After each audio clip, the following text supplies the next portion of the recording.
All right, here it is, 1951 Willys.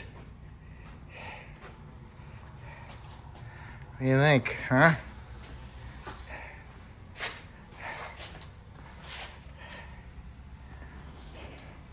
Looks like a European car. Thought I'd just show it to you anyway.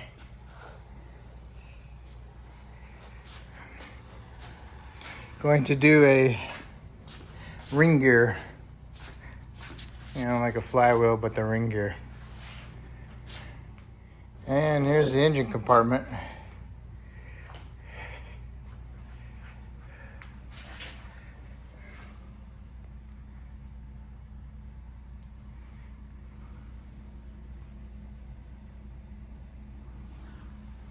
It's got 6 volts, so I gotta disconnect the battery.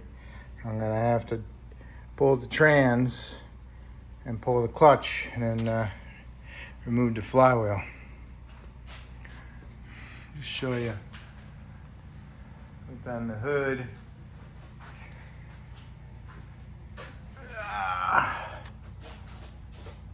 There you go.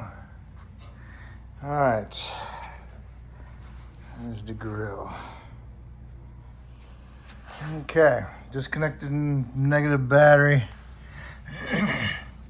Next we got to do is remove, it's not a starter solenoid, but it's a starter rod. Got a little lever you push on with your foot above the accelerator pedal, and it works this linkage right here. This goes to the linkage that goes over to the pedal above the accelerator pedal. Got 2 cotter pins in it, removed them so I can remove this rod.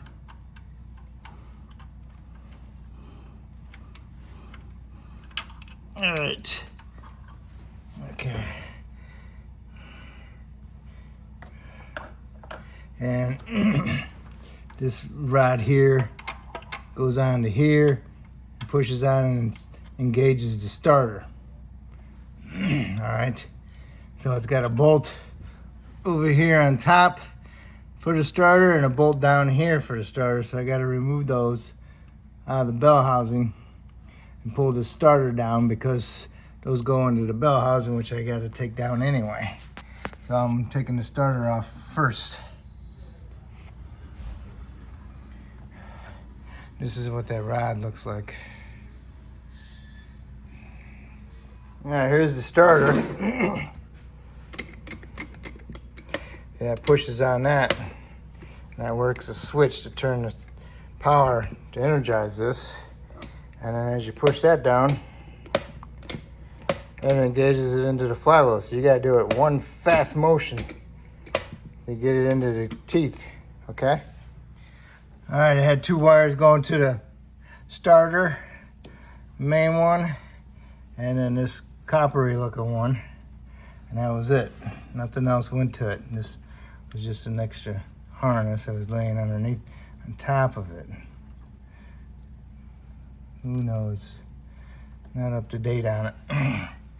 All right, so the starter's out, so now we can raise it up and work on the rest from underneath. Here we are underneath.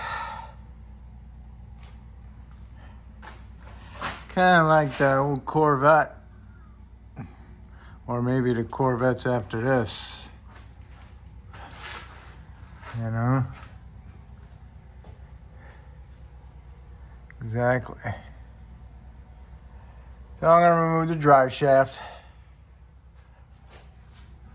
It's got bolts and nuts on it. Bolts and nuts on it. Make sure you mark it. And then you're gonna have to remove the cross member. Make sure you support the engine underneath because the motor mounts are way up here in the front and this engine will just fall down as soon as you take this bar out, cross member out. And so I'm gonna take this shield out, held down by a bunch of 8s, and then I'll remove the cross member.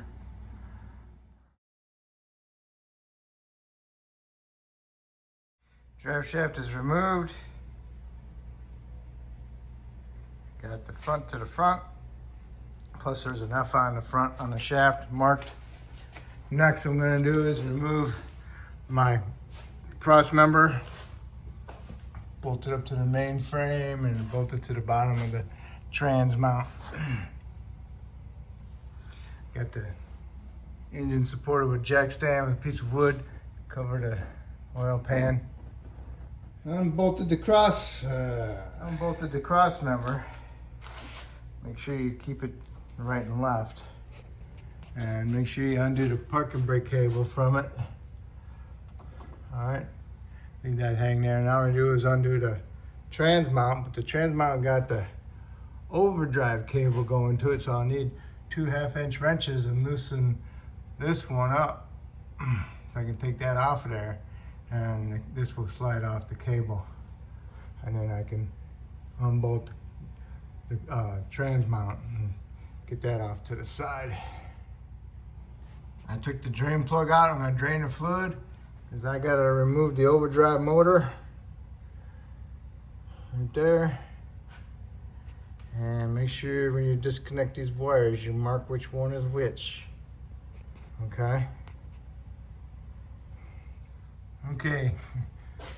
Got my terminals disconnected from the motor. The motor unbolts but doesn't come out, so just leave it bolted up. And I got this one marked to go on the bottom. And I got these two off the switch at the back. Wire harness has got a zip tie on it, and the other one doesn't, so that way they're matched. It's got that, like a speed sensor on top.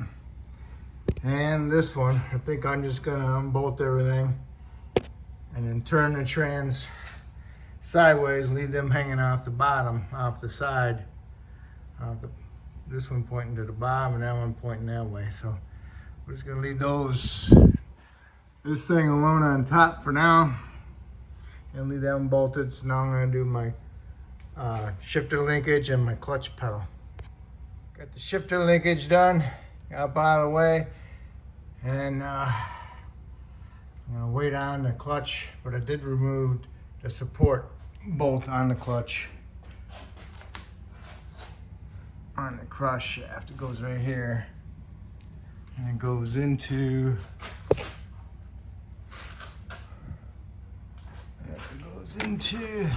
the shaft, which is right there. See that nut looking thing? Right there. Goes into that. Right there. Okay? Now allow that. Can't remember what they call that dumb thing, where the throwout bearing linkage and all that goes on right here. But anyway, at least it's allowed to move freely without being bound up. Then I removed the 4 bolts holding the trans in. Now I can go ahead and turn the trans, hopefully, and slide the trans back, I hope. Okay, the little generator was on top, like where a shifter would be, and screwed it. Came loose by hand. So now the trans I got turned sideways so I could get that piece out. Now, you might be able to push the trans back into there, and hopefully it will stay in there, or you can get it far enough in there and you can drop the trans out of the bell housing. I think the last time I did this, like 10 years ago, it went all the way straight back. I've got this little switch here, I don't want to damage it. All right, I took the little screws out of it. And the one with the little blue on it went towards the back or the bottom, and it has a gasket. I'm gonna put my trans jack up in there, and I'm gonna slide this trans all the way back inside that pocket. And hopefully this thing doesn't sit there and drain all day. Unfortunately, I remember too late. So you gotta remove the clutch fork. Get that out of there. Pull it, turn it, and slide it out. Goes into the throwout bearing. And then the throttle bearing had that little hole, and it has a spring up on the input shaft support that goes and holds the throttle bearing. Keeps it going back. So, and I kind of bent it, pulling the trans out. So make sure you get the fork out before you pull the trans out, and make sure you don't get your throttle bearing caught on the bell housing when you're pulling it back. Because you got to pull it straight back, and then you got to turn it a quarter of a turn so that motor is facing down, and then shove the whole trans back inside here as far as you can get it. And I got it resting on my trans mount. So what I'm going to do is go ahead and pull the bell housing, and then I'll get to my flywheel, and I'll also put a strap across to keep the jack from going down and losing my trans. Got all the bell housing bolts out. So now it falls down a little bit, and you still got this clutch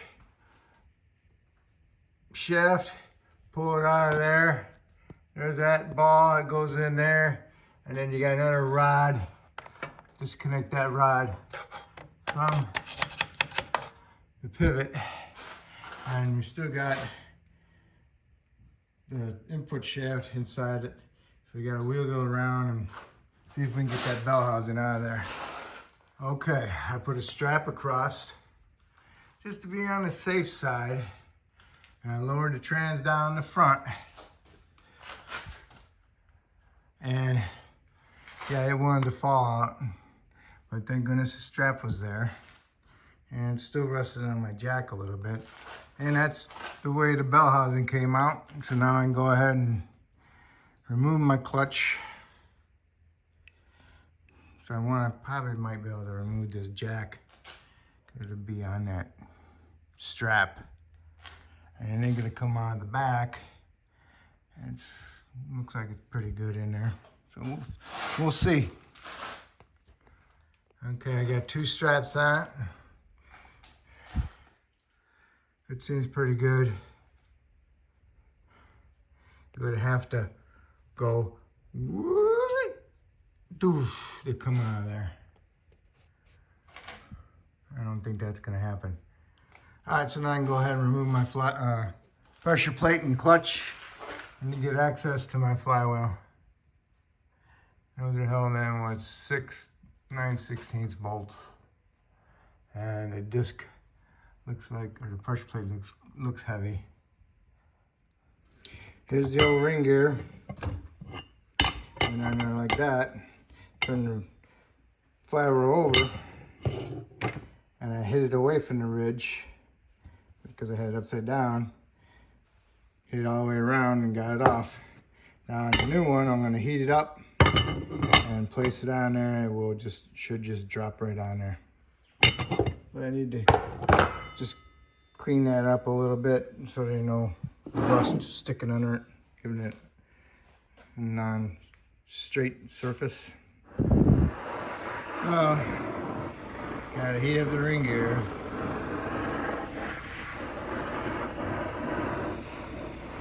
Okay. Be nice and hot. If it's hot enough, it'll fit right on there, and you'll have no problems. See, it's right on there. Boom. Now you just gotta let it cool down. And make sure that you got the right ring gear. See the difference in the thickness? Too much of a hurry, didn't double check that. Here I am. Make sure you got the right parts for the right job. Okay, just gotta let it cool down now. And then after it cools down, go ahead and make sure it's fully seated. You might have to tap it down because it might move after it cools down. Okay, the flywheel's up there. Two of these bolts are fatter. They have a larger shank on them, and also the hole in the flywheel is bigger to allow those two bolts to go in it. Okay, go on two ways, this way or the other way. Mine was this way because I remember those two bolts up there. I marked it, but my paint got removed. So when I put my pressure plate on there, it should have my mark over here. Now I'm gonna re-clean this off and I get my pressure plate up in there with the clutch disc.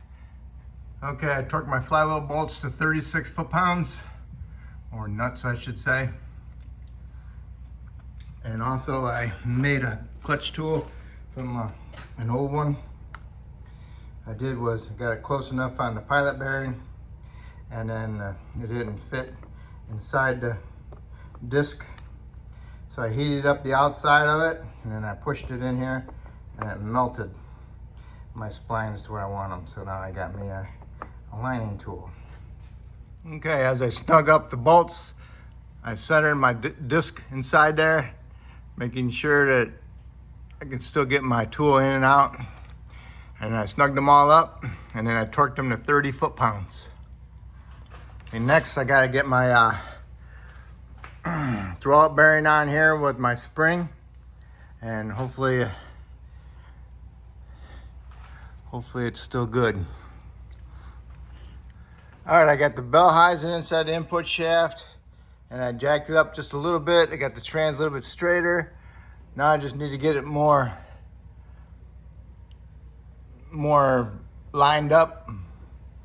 As long as the trans is kind of straight, I should be able to bolt my bell housing up, and then we'll put the throwout bearing with the spring on after I get the bell housing bolted up. All right, get all your bell housing bolts in all the way around.